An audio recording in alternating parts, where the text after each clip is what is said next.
ইহুদি বলছে, আলী একটা পথ অবলম্বন করলে আমি কিছু টাকা কর্জ দিয়ে তোমার সংসার নির্বাহের ব্যবস্থা করে দিতে পারি। আলী বললেন, ও ইহুদি ভাই, কি করলে তুমি কর্জ দেবে বলো, এখন নিরুপায় হয়ে যেটা বলবো আমি সেটা করব। বলে, তোমার দুটো ছেলে আছে না? হযরত আলী বলছেন, নাম ইয়াখি, হ্যাঁ আমার দুটো ছেলে আছে। বলে, ছেলে দুটোর নাম কি? বলে, একটার নাম হাসান, একটার নাম হোসাইন। বলে, ছেলে দুটো আমার কাছে তুমি রেখে যাও, আর এই টাকা নিয়ে যাও তুমি 200 দিরহাম। কত?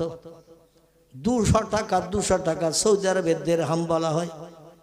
200 টাকা তুমি কর্জ নিয়ে যাও, আর দুটো ছেলের আমার কাছে আমানত স্বরূপ রেখে যাও। যেমন সোনা দানা বন্ধক রাখি আমরা, রাখি না অনেকে? সোনা দানা বন্ধক রেখে টাকা পয়সা নেই, আবার সমস্যা মিটে গেলে সোনা ফিরিয়ে নিয়ে আসি। কিন্তু ওর সুদ দিতে হয় আবার, শতকরা 3 টাকা, শতকরা 4 টাকা, শতকরা 2 টাকা, এইভাবে টাকা বাড়তি দিতে হবে যতদিন তুমি আসলটা শোধ না করবে। শরীয়তে এই সুদটাই হারাম। যত টাকা নিয়েছি তত টাকা ফেরত দেবেন, বাড়তি দিতে হবে না, এটা শরীয়তে জায়েজ। কিন্তু আপনি গহনা রাখলেন, কোনো জিনিস রাখলেন, আবার প্রতি মাসে মাসে শতকরা 2 টাকা 3 টাকা বাড়তি দিতে হবে। যে লোকটি নেবে সুদের নিল, এবং আপনি বিপদে পড়ে আপনি নিয়েছেন, আপনাকেও সুদের টাকা দেওয়াটা, সুদ নেওয়া এবং দেওয়া উভয় সমান গুনাহগার। জোরে বলুন একটু নাউজুবিল্লাহ। যাই হোক, আমাদের দেশে এখন ওই নিয়ম চালু করলে চরম বিপদ হবে। কেউ আর পয়সা দেবে না। দেবে? দেবে না। যাই হোক, ওদিকে এখন যাব না। আমার ভাইরা হযরত আলীকে বললেন, তোমার ছেলে দুটো আমার কাছে আমানত রেখে যাও, কারণ আমি যতটুকু শুনেছি হাসান হুসাইনকে বড় ভালোবাসো, বড় মহব্বত করো, প্রেম করো, এবং তোমার শ্বশুরের চেহারার সঙ্গে হাসান হুসাইনের চেহারার অবিকল মিল আছে, না দেখলে তুমি থাকতে পারবে না। এই জন্য আমার ঘর থেকে তোমার ছেলেদের ফিরিয়ে নিয়ে যেতে যাওয়ার জন্য তুমি ব্যস্ত হয়ে পড়বে, তাড়াতাড়ি ফিরিয়ে নিয়ে যাবে, আর আমার 200 দিরহামের কর্জ আদায় করে দিয়ে যাবে। এই জন্য আমি তোমার হাসান হুসাইন দুটি ছেলে ছাড়া এমনি 200 দিরহাম দেব না। আলী চিন্তা শুরু করলেন, কি করি? চিন্তা করছেন দাঁড়িয়ে দাঁড়িয়ে, কি করি? ফাতেমা তো হাসান হুসাইন ছাড়া এক মুহূর্ত বাঁচতে পারে না। বলে, আমি একটু বাড়ির থেকে ঘুরে আসি, আমার বিবিকে একটু জানিয়ে আসি, নিজে নিজে কোনো সিদ্ধান্ত নেব না, আমার স্ত্রী যেটা নিতে বলবে সিদ্ধান্ত আমি সেটাই নেব। দৌড়িয়ে হযরত আলী বাড়ি ফিরে এসেছেন। ফাতেমা বলছেন, মা হালুকে মাকবারুকে ইয়া যাও জি, প্রাণের স্বামীন কোনো সুরাহা হলো নাকি? আলী বলছেন, নাম ইয়া যাও জাতি, এ প্রাণের বিবি ফাতেমা, এ সাইয়্যিদাতুন নিসা, তাম দুনিয়ার নারীদের সরদারিনী, শোনো, ইহুদি টাকা দিতে রাজি হয়েছে 200 দিরহাম সংসার নির্বাহের জন্য, কিন্তু দুটি ছেলেকে আমানত রাখতে বলছে তার বাড়ি। আমি টাকা শুধু যদি নিয়ে আসি হয় তার যাব না, তার বাড়ি টাকা ফেরত দেব না, এই ধারণা করছে ইহুদি। এজন্য ছেলে দুটো তার বাড়ি রেখে এসে যদি আমি টাকা নিয়ে আসি, ছেলে ফিরে আনার জন্য আমরা ব্যস্ত থাকব, তাড়াতাড়ি টাকার পরিশোধ হবে। এজন্য দুটি ছেলে ছাড়া টাকা দিতে চাইছে না। বলে, কতদিন? বলে, 1 মাসের সময় দিয়েছে, 1 মাসের ভিতরে টাকা পরিশোধ করতে হবে। হাসান হুসেনকেও ছেড়ে দেবে, আমাদের 2 ছেলে বাড়ি ফিরে চলে আসবে। হযরত ফাতেমা বলে, নিরুপায় হয়ে বলছেন, এছাড়া তো আর কোনো উপায় পাচ্ছি না, না খেয়ে অনাহারা হয়ে বাচ্চা দুটোকে মারা যাবে, ইহুদি বাচ্চা দুটোর খেতে দেবে তো? বলে, হ্যাঁ, ইহুদির বাড়ি থাকলে ইহুদি খেতে দেবে, ওদের খাওয়ার চিন্তা করতে হবে না, আমাদেরও সংসারটা 200 দিরহাম খরচ করলে আমরা ইনশাল্লাহ বেশ কিছুদিন চালাতে পারবো। আল্লাহ সুস্থ করলে আবার মজুরি খেটে অল্প অল্প করে দেনা পরিশোধ করব। আর 1 মাসের সময় নিয়েছি যখন, আর অসুবিধা নাই, 1 মাসের ভিতরে 200 দিরহাম আমি কিছু কিছু গোস্তিত রেখে রেখে শোধ করে হাসান হুসাইনকে বাড়ি ফিরিয়ে আনবো। ফাতেমা বলেন, না আমি যাও জি, এ প্রাণের স্বামী, তবে তাই হোক, আপনার কথার উপরে কথা বলবো না। সংসারের এই দুশ্চিন্তা দূর করার জন্য, অভাব দূরীকরণের জন্য আপনি যে সিদ্ধান্ত নিয়েছেন, আপনার সিদ্ধান্ত আমি একমত হলাম। তবে সংসারে পরিচালনার জন্য যেটা আয় করে নিয়ে আসবেন একটু কম কম সংসারে খরচ করে টাকা গস্তিত রেখে 1 মাসের ভিতরে ফিরে আনার চেষ্টা করবেন। আলী বললেন, না আমি আর যাও জাতি, ওটা আমারে বলতে হবে না, তোমার বাবা আমারে বলেছে আনা মদিনাতুল ইলমে ওয়া আলিউন বাবুহা, আমি হলাম জ্ঞানের শহর আর ওই শহরের দরজা হলো হযরতে আলী। তোমার বাবা আমার নামে সার্টিফিকেট দিয়েছে, তাম দুনিয়ার মুসলমানদের ভিতরে, ইমানদার মোমেনদের ভিতরে আল্লাহ পাক পয়গম্বরের পরে আমার জ্ঞান সব থেকে বেশি দিয়েছেন। তাম পৃথিবীর মুসলমানদের ভিতরে পয়গম্বরের পরে আল্লাহ যদি কাউরে ইসলাম শরীয়তের জ্ঞান দিয়ে থাকেন, সে জ্ঞানটা আল্লাহ আমাকেই বেশি দিয়েছেন। জোরে বলুন একটু সুবহানাল্লাহ। অবশ্যই আমি চিন্তা ভাবনা রাখবো। ফাতেমার 2 বেটাকে বাবার সঙ্গে পাঠিয়ে দিলেন, যাও বাবা, তোমার বাবা তোমাদের নিয়ে যাচ্ছেন কোন এক জায়গায় কিছু দেখাতে। বললেন না যে তোমাদের 2 জনকে রেখে বাড়ি চলে আসবে কিছু টাকা কর্জ নিয়ে, তার বলেননি। বললে হয়তো তারা যাবে না। সংক্ষেপ কথা, আমার ভাইয়ের এই 2 জনকে নিয়ে এবার ইহুদির কাছে দিয়ে দিলেন। ইহুদি বলল, শোনো, 1 মাসের ভিতরে কিন্তু টাকা পরিশোধ করতে হবে। 1 মাসের ভিতরে 1 মাসের ভিতরে কিন্তু টাকা পরিশোধ করতে হবে।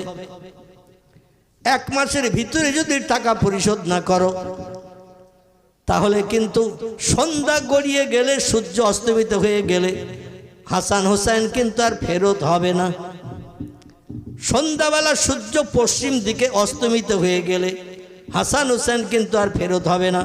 1 মাসের ভিতরে তোমাকে টাকা পরিশোধ করতে হবে। আলী দিন মজুরি করে সংসার চালায়, কিছু কিছু অর্থ রেখে দিয়ে দেখতে দেখতে দেখা গেল 1 মাস হতে আর 1 দিন বাকি, 200 দিরহাম টাকা জোগাড় হয়নি। মাগরিবের নামাজ পড়তে গেছেন হযরতে আলী। আসরের সময় থেকে হযরত আলী নবী সাহাবীদের কাছে বলছেন, ভাইরা আমি একটু বিপদগ্রস্ত আছি, দুশ্চিন্তায় আছি। আমি একজনের কাছ থেকে 200 দিরহাম এনেছিলাম ধার করে, আজকের ভিতরে সন্ধ্যার আগে টাকা ফেরত দিয়ে দিতে হবে। কিন্তু আমি বহু মানুষের কাছে হাত পেতেছি, আমি অভাবী গরিব মানুষ বলে কেউ আমার কর্জ দিল না। শেষ পর্যন্ত আমার হাসান হোসেন কি ঘরে ফেরত আসবে না। সবাই বলে আমাদের কাছে এমন অর্থ নাই, টাকা নাই যে তোমারে দিয়ে হাসান হোসেনের উপকার করব। টাকা দিয়ে ইহুদির কাছ থেকে 2 বেটারে ফেরত নিয়ে আসবে, আমাদের তেমন পয়সা নাই। দেখতে দেখতে মাগরিবের আজান হয়ে গেছে। বেলাল হাবশী আজান ধ্বনি দিয়েছেন। আল্লাহর পয়গম্বর মাগরিবের জামাতে নামাজ পড়াচ্ছেন। আলী রাদিয়াল্লাহু কাতারে দাঁড়িয়ে গেছেন। হাসান হোসেন কিন্তু এখন ইহুদির বাড়ি। মাগরিবের নামাজ হয়ে গেল, পয়গম্বর নামাজ শেষ করে দিলেন, সাহাবীরাও নামাজ শেষ করে যা সে আপন আপন গন্তব্যে বাড়ি চলে যাচ্ছেন। হযরতে আলী মাথা নিচু করে চোখ দিয়ে ঝরঝর করে মসজিদে নববীর বারান্দা, মসজিদে নববীর জমিনের জায়নামাজের পাটি ভিজাতে শুরু করেছেন। কান্নার একটা আওয়াজ, কোন কোন করে আওয়াজ হচ্ছে। আল্লাহ নবী বললেন, মাপ কুকা ইয়া আইয়ুহাল আসহাব, এ সাহাবীরা মাগরিবের নামাজ হয়ে গেল, সবাই আপন আপন গন্তব্যস্থানে ঘরে ঘরে ফিরে গেল। কিন্তু কোথা থেকে একটা করুণ কান্নার আওয়াজ আসছে। কে কাঁদছে একটু দেখো বলো। সাহাবীরা খোঁজ নিয়ে দেখে আলী রাদিয়াল্লাহু মাথা নিচু করে মসজিদ নববীর ভিতরে বড়ে বসে কোন কোন করে কাঁদছেন, হাউ হাউ করে তিনি কাঁদছেন। কান্নার আওয়াজটা একটু আস্তে আস্তে হচ্ছে, জোরে জোরে কাঁদেন না। সাহাবীরা বলে, ইয়া রাসূলুল্লাহ, আপনার প্রিয় জামাই ফাতেমার স্বামী কান্না করছে, ফাতেমার স্বামী কান্না করছে ইয়া রাসূলুল্লাহ। আল্লাহ নবী বলেন, আলীর আমার কাছে ডাকো। পয়গম্বর মুহাম্মদ রাসূলুল্লাহর কাছে আলীকে ডাকা হলো। আলীকে বলল, মাপ কুকা ইয়া আলী ইবনে আবি তালিব, এ আবু তালেবের বেটা আলী, তুমি কাঁদছো কেন? হযরত আলী বললেন, ইয়া রাসূলুল্লাহ, হাসান হোসেন ইহুদির বাড়ি জামিনদার, 200 দিরহাম এনেছিলাম। আজকের মাগরিবের ভিতরে সন্ধ্যা হওয়ার আগে টাকা ফেরত দেওয়ার কথা ছিল, কিন্তু আমি টাকা জোগাড় করতে পারিনি। অনেক নবী সাহাবীদের কাছে ধার চেয়েছে, কর্জ চেয়েছে, তারা কেউ দিয়ে আমার এই বিপদ থেকে উদ্ধার করতে পারেননি। তাই আর আমার 2 বেটাকে ইহুদি ফেরত দেবে না। সন্ধ্যা হয়ে গেছে, মাগরিবের নামাজ হয়ে গেছে, এই জন্য আমি ফাতেমার কাছে যে কি জবাবদিহি করবো ইয়া রাসূলুল্লাহ। তার 2 বেটার চেহারা আর ফাতেমা দেখতে পাবে না, ইহুদি ওদের আর ছাড়বে না। তাই আমি বসে বসে নিরুপায় হয়ে কাঁদছি। রাসূল বললেন, এ আলী তুমি কেঁদো না, তুমি কেঁদো না। আল্লাহ পাক আমি পয়গম্বর মুহাম্মদ রাসূলুল্লাহ আমাকে এখন হায়াতে বাঁচিয়ে রেখেছেন। জোরে বলুন একটু সুবহানাল্লাহ। নবী বললেন, আলী কত টাকা তুমি জামিন রেখে হাসান হুসাইনকে রেখে এসেছো? বলে, ইয়া রাসূলুল্লাহ 200 দিরহাম। বলে, 200 দিরহাম যদি হয় তাহলে আমার সাহাবীরা যারা মসজিদে নববীতে আছে তাদের একটু ডাকো। সাহাবীদের ডাক দেয়া হলো, সাহাবীরা এসে হাজির হলো। আল্লাহ বললেন, তোমাদের কারো কাছে 200 দিরহাম কর্জ পাওয়া যাবে। হাসান হোসেনকে জামিন থেকে মুক্তি করে নিয়ে বাড়ি ফিরিয়ে আনা হবে। ফাতেমার দুলাল ফাতেমার ঘরে আসবে। আজকের সন্ধ্যার ভিতরে টাকা দেওয়ার কথা ছিল, কিন্তু মাগরিবের নামাজ অতিবাহিত হয়ে গেছে, রাত হয়ে গেছে, সূর্য অস্তমিত হয়ে গেছে। 200 দিরহাম তোমরা কে দিতে পারবে? নবী সাহাবীরা বলে, ইয়া রাসূলুল্লাহ, নামাজ পড়তে এসেছে খালি হাতে, আমাদের কাছে তো পয়সা নাই। ওসমান রাদিয়াল্লাহু যখন যেথায় যেতেন সবসময় কাছে পয়সা রাখতেন। জোরে বলুন একটু সুবহানাল্লাহ। এই জন্য তার নামের পাশে সার্টিফিকেট দেওয়া হয়েছে, ওসমান গনি, মদিনার ধনী। জোরে বলুন একটু সুবহানাল্লাহ। ওসমান বলে, ইয়া রাসূলুল্লাহ, আমার পকেটে পয়সা আছে, তো হাত দিয়ে দেখি কত আছে। বিসমিল্লাহ শরীফ পাঠ করে পকেটে হাত দিলেন, দিয়ে যা ছিল বার করেছেন, দেখা গেল 200 দিরহাম। জোরে বলুন সুবহানাল্লাহ। হযরতে ওসমানকে নবী বললেন, ওসমান, জান্নাত আমার একজন বন্ধু থাকবে, সে বন্ধু আবু বকর নয়, ওমরও নয়, ওসমান তুমি ছাড়া, আর আলী নয়, অন্য আব্দুর রহমান বিন আউফ নয়, জুবাইর বিন আওম নয়, সাদ বিন আবি আক্কাস নয়, তলহা নয়, এমন করে অন্য অন্য সাহাবীরা কেউ নয়, আমার জান্নাতের বন্ধু হবে তুমি। জোরে বলুন একটু সুবহানাল্লাহ। ওসমানের হাতে টাকা নিয়ে আল্লাহর পয়গম্বর আলীর কাছে দিয়ে বললেন, যাও এই টাকা নিয়ে যাও, ইহুদির দেনা পরিশোধ করে হাসান হোসেনকে নিয়ে এসো। এই জন্য আমি 1 মাসাধিক কাল হাসান হোসেনকে দেখি না। দৌড়িয়ে দৌড়িয়ে আসে, আমার সঙ্গে গল্পগুজব করে, আমার সঙ্গে খেলা করে, কিন্তু তাদের আর দেখি না। জামিন রেখেছো তাও তো আমারে বলো নাই। আলী বলছি, ইয়া রাসূলুল্লাহ, এখন আর টাকা দিয়ে কোনো লাভ হবে না, টাকা নিয়ে গেলে লাভ হবে না। নবী বললেন, কেন? বলে, সন্ধ্যার আগে টাকা দেওয়ার ওয়াদা ছিল, রাত হয়ে গেছে, মাগরিবের নামাজ হয়ে গেছে, রাতের বেলা টাকা দিলে ইহুদি নেবে না। নবী বললেন, আমি যাই নামাজের পার্টিতে আবার নফল নামাজে বসছি, আল্লাহর কাছে হাত তুলে তোমার 2 বেটার জন্য দোয়া করছি। যাও, আল্লাহ ডুবান্ত সূর্য আবার উদয় করে দিন তৈরি করে দেবে। জোরে বলুন একটু সুবহানাল্লাহ। লম্বা ঘটনা আর আলোচনা করব না। পিজ্জাদা হুজুর কেবল এসেছেন, তিনি আপনাদের কাছে দীর্ঘ সময় ধরে আলোচনা রাখবেন ইনশাল্লাহ। ইহুদির বাড়ি হযরতে আলী গেল, যে বললেন, উনি নিতে চাইলেন না। বলে, একটু বাইরে বার হও, পশ্চিম দিকে তাকাও, সূর্য যদি আপনার নজরে দেখা যায় তাহলে দিন আছে, এটাই প্রমাণ হবে, আর আমার টাকা আপনি নেবেন, 2 বেটায় ফেরত দেবেন। ইহুদি বলে, রাত কয়েক ঘন্টা হয়ে গেছে, আর এখন তোমার ছেলে তুমি ফেরত দিতে আসছো, এটা হবে না। বলে, একটু বাইরে বেরিয়ে দেখো। বাইরে বেরিয়ে দেখে পশ্চিম আকাশে সূর্য উদয় হয়ে দিনের আলো দিয়ে আস্তে আস্তে ডগমগ করে নিচের দিকে নামতে শুরু করেছে। চিল্লায় বলুন একটু সুবহানাল্লাহ, নারায়ে তাকবীর। এই দৃশ্য দেখে ইহুদি হযরত আলীর কাছে বলল, তোমাদের সেই পয়গম্বরের কাছে আমারে নিয়ে যাও।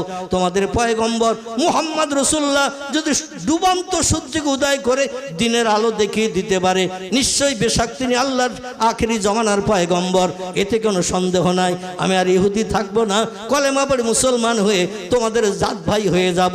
জোরে বলুন একটু আমিন। আল্লাহ বলছেন, ও বান্দারা, তোমরা শোনো, লা ইয়ামাসসুহু ইল্লাল মুত্তাখারুন। কোরআনের থেকে যদি কোনো বিপদ মুসিবতের সমস্যায়, রোগের সহি অভাবে যদি কিছু সাহায্য পেতে চাও, আমার কোরআনের মাধ্যম দিয়ে যদি তোমরা সমস্যার সমাধান পেতে চাও, দুনিয়ায় সুখী জীবন গঠন করতে চাও, তাহলে কিছু তথ্য শোনো।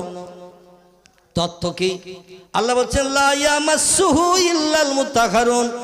অত সময় পর্যন্ত আমার কোরআনে তোমরা হাত দেবে না, আমার কোরআনের থেকে জ্ঞান অর্জন করতে যাবে না, কোরআনের থেকে ঔষধ কালেকশন করতে যাবে না, কোরআনের থেকে সমস্যা সমাধানের জিনিস বার করতে যাবে না, যত সময় না পর্যন্ত তোমরা পবিত্রতা অবলম্বন করবে।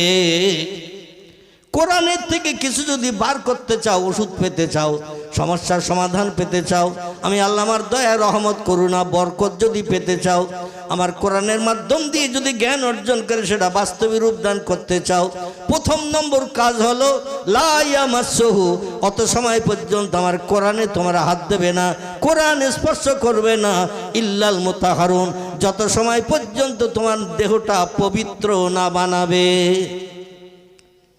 আচ্ছা, আপনাদের কাছে জিজ্ঞাসাবাদ করি, বেদ পড়তে গেলে উযু করতে হয়, গোসল করতে হয়? বেদ পুরাণ, গীতা, ভগবত, রামায়ণ, মহাভারত, জিন্দাবাস্তা, গ্রন্থ সাহেব, মনুসংহিতা, উপনিষদ, বাইবেল, এ সমস্তগুলো পড়তে গেলে কি অজু করার দরকার আছে? আচ্ছা, গোসল করার দরকার আছে? কোনো ধর্মগ্রন্থ কি তথ্য দেশে যে স্বামী স্ত্রী মিলন করে আমি বাইবেল আমার গায়ে হাত দিতে পারবে না? মদ খেয়ে আমি বেদ, আমি পুরাণ, আমার গায়ে হাত দিতে পারবে না, আমার থেকে জ্ঞান নিতে পারবে না। ঘুম থেকে উঠে আমি জিন্দাবাস্তা, ত্রিপিটক আমাকে স্পর্শ করতে পারবে না। শুধু তাই নয়, পেশাব করে, পায়খানা করে তুমি পবিত্রতা অবলম্বন না করে আমি জিন্দাবাস্তা, গ্রন্থ সাহেব, ত্রিপিটক আমার গায়ে হাত দিতে পারবে না। এরকম কোনো তথ্য কোনো ধর্মগ্রন্থের লেখা আছে? কোনো ধর্মগ্রন্থ উচ্চ শিক্ষিত ব্যক্তি ধর্মগ্রন্থের তথ্য দিয়ে এরকম কোনো বক্তব্য আজ পর্যন্ত রাখতে পেরেছে যে পেশাব করে হাত দেওয়া যাবে না, পায়খানা করে হাত দেওয়া যাবে না, ঘুম থেকে উঠে হাত দেওয়া যাবে না, স্বামী স্ত্রী মিলন করে হাত দেওয়া যাবে না, দেহ ফ্র্যাকচার হয়ে রক্ত বেরিয়ে গেলে হাত দেওয়া যাবে না, এরকম কিছু বলেছে? আমাদের ধর্মগ্রন্থ কোরআনের 27 পারা, সূরাটির নাম হলো সূরাতুল ওয়াকিয়া। কি নাম বললাম? সূরাতুল ওয়াকিয়ায় আল্লাহ বলছেন, আমার কোরআনের মাধ্যম দিয়ে সব সমস্যার সমাধান যদি পেতে চাও, কারো কাছে যদি হাত পাতার প্রয়োজন তোমরা মনে না করো, আমার কোরআন যদি তোমাদের জন্য যথেষ্ট হিসাবে তোমরা বিবেচনা করে নাও, প্রথম নম্বর কাজ হলো আমার কোরআন স্পর্শ করে জ্ঞান নিতে গেলে আগে তোমাদের পবিত্রতা অবলম্বন করতে হবে, নাপাক দেহ পাক করতে হবে। আচ্ছা, কোরআনে এমন তথ্য নেই এরকম কোনো জিনিস আপনাদের জানা আছে যে এই বিষয়ে তথ্যটা কোরআনে নেই? আছে কিছু? কি কথা বলেন? একেবারে অতীতকাল থেকে নিয়ে ভবিষ্যৎকাল পর্যন্ত পৃথিবীতে মানুষ যতদিন আসবে, যতদিন মরবে, এই দুনিয়া যতদিন থাকবে, নতুন কোনো তথ্য কোরআনের দরকার নাই। জোরে বলুন সুবহানাল্লাহ। আল্লাহ হলেন সব জ্ঞানীদের সেরা জ্ঞানী।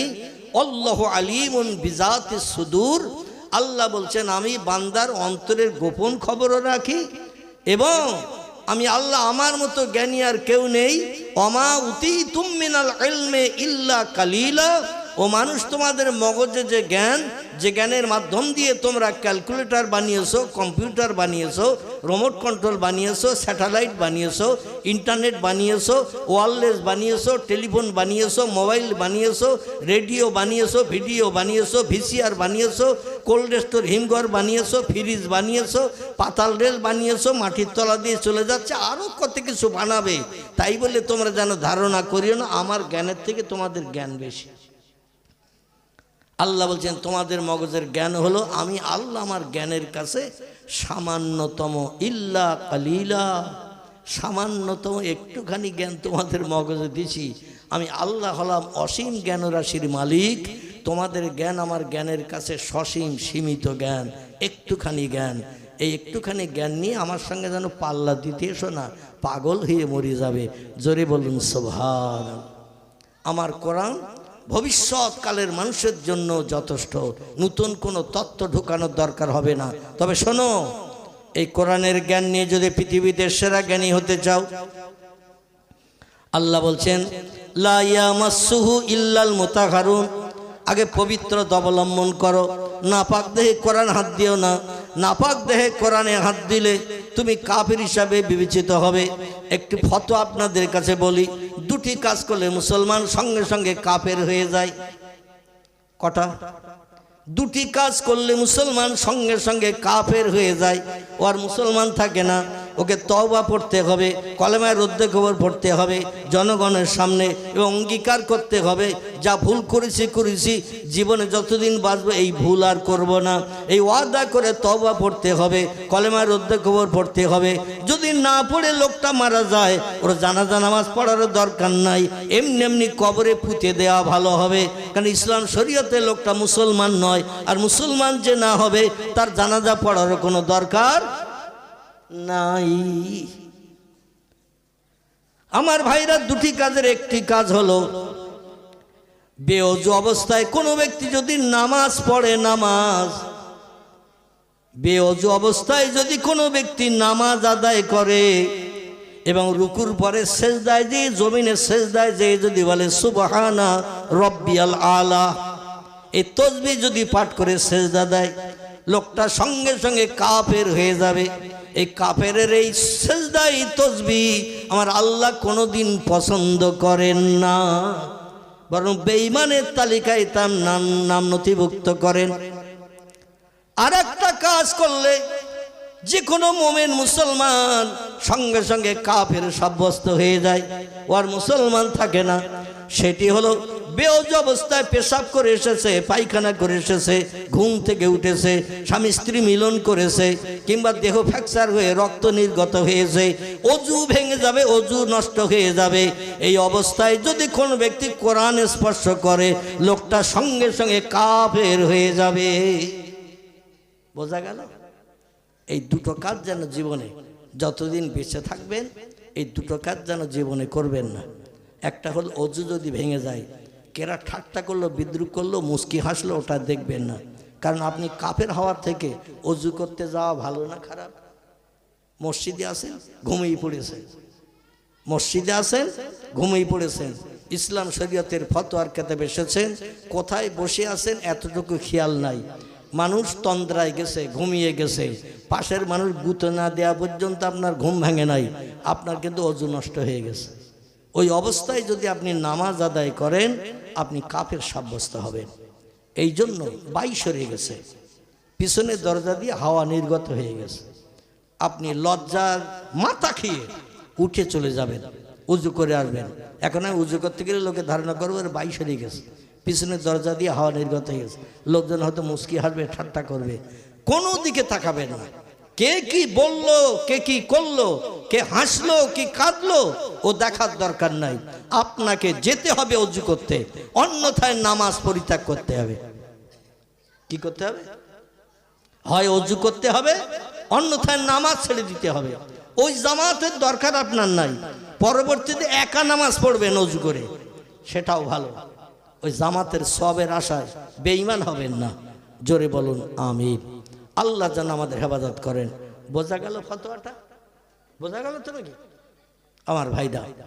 এবার আসুন, আল্লাহ বলছেন তানজিলুম মির রাব্বিল আলামিন। দুনিয়ায় যত ধর্মগ্রন্থ আছে সব ধর্মগ্রন্থ মানুষের মগজ ধোলাই করা কথা। মানুষ তার ব্রেন মগজের জ্ঞান দিয়ে ধর্মগ্রন্থ লিখেছে। বেদ মানুষ লিখেছে, পুরাণ মানুষ লিখেছে, গীতা মানুষ লিখেছে, ভগবত মানুষ লিখেছে, রামায়ণ মানুষ লিখেছে, মহাভারত মানুষ লিখেছে, জিন্দাবাস্তা মানুষ লিখেছে, গ্রন্থ সাহেব মানুষ লিখেছে, উপনিষদ মানুষ লিখেছে, ত্রিপিটক মানুষ লিখেছে, যত ধর্মগ্রন্থ আছে বাইবেল মানুষ লিখেছে। আমার ভাইরা, সব ধর্মগ্রন্থ মানুষ রচনা করেছে। আমাদের ধর্মগ্রন্থের মালিককে জোরে বলেন। আমাদের ধর্মগ্রন্থের মালিক হলো আল্লাহ সুবহানাহু ওয়া তাআলা। সে আল্লাহ বলছেন, ও দুনিয়ার মানুষ তোমরা শোনো, আমার পাঠানো বাণী, আমার কথাবার্তাগুলো হলো কোরআন। কোরআন আল কোরআন। এ কোরআন পৃথিবীর কোনো মানুষের মগজ ধোলাই করা কথা নয়। এই জন্য আমি আল্লাহ আমার তরফ থেকে পাঠিয়ে দিয়েছি তানজিলুম মির রাব্বিল আলামিন। তোমাদের পরওয়ারদিগার পূর্বে যেখানে ছিল, বর্তমানে যেখানে আছে, ভবিষ্যতে যেখানে থাকবেন, সেই জায়গাটির নাম হল আরশ কুরসি। কি নাম? জায়গাটির নাম হল আরশ কুরসি। সেইখানে আমি অতীতে ছিলাম, বর্তমানে আছি, ভবিষ্যতেও থাকবো। সেইখানে আমি সংরক্ষণ করে রেখেছিলাম ফি লাউহিম মাহফুজ। লহে মাহফুজ বলে একটা সংরক্ষিত জায়গা আমার আরশ মোয়াল্লার উপরে। সেইখানে কোরআনকে আমি রেখেছিলাম। কোনো নবী পয়গম্বরের মর্যাদা রক্ষার জন্য আমি কোরআন অতীতে পৃথিবীতে পাঠাই নাই। পৃথিবীতে 1 লক্ষ মোতাবেক 2,24,000 পয়গম্বর এই পৃথিবীতে আগমন করেছে।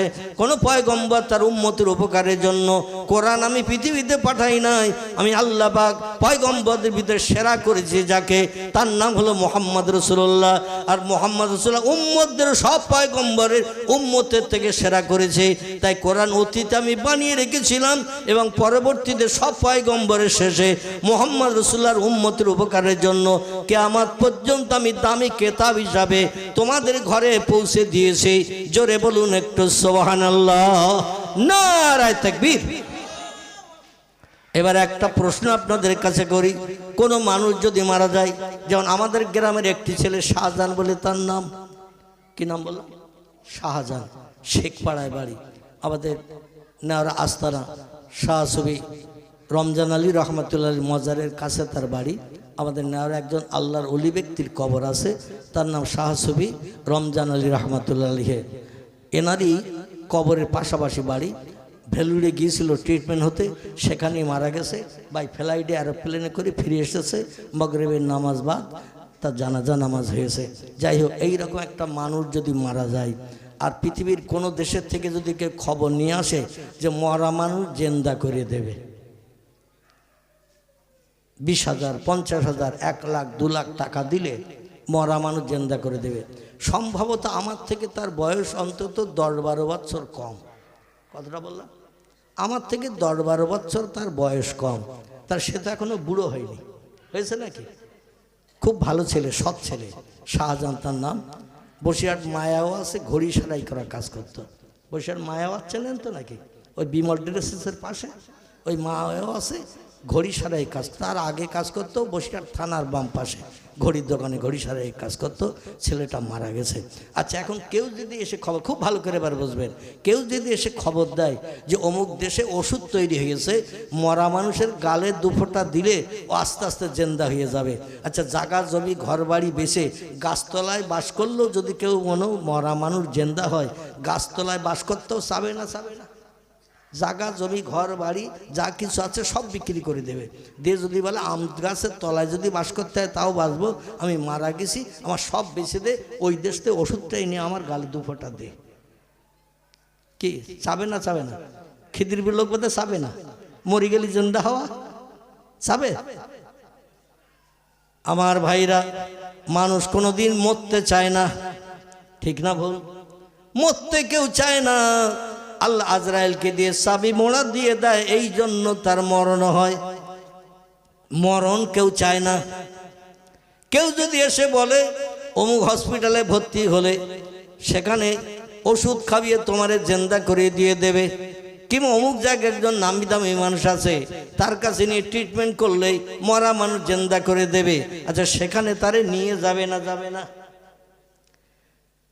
দুনিয়ার কোন দেশের বিজ্ঞানীরা, দার্শনিকেরা, ইঞ্জিনিয়ারেরা, ডাক্তারেরা, মাস্টারেরা, যত উচ্চশিক্ষিত হাকিম, উকিল, জজ, ব্যারিস্টার, এমনকি FRCS London first class, first gold medallist, এমন করে বিদেশ থেকে, ইংল্যান্ড থেকে ফার্স্ট ক্লাস ডিগ্রি নিয়ে গোল্ড মেডালের স্বর্ণপদক নিয়ে ডাক্তার এসেছে।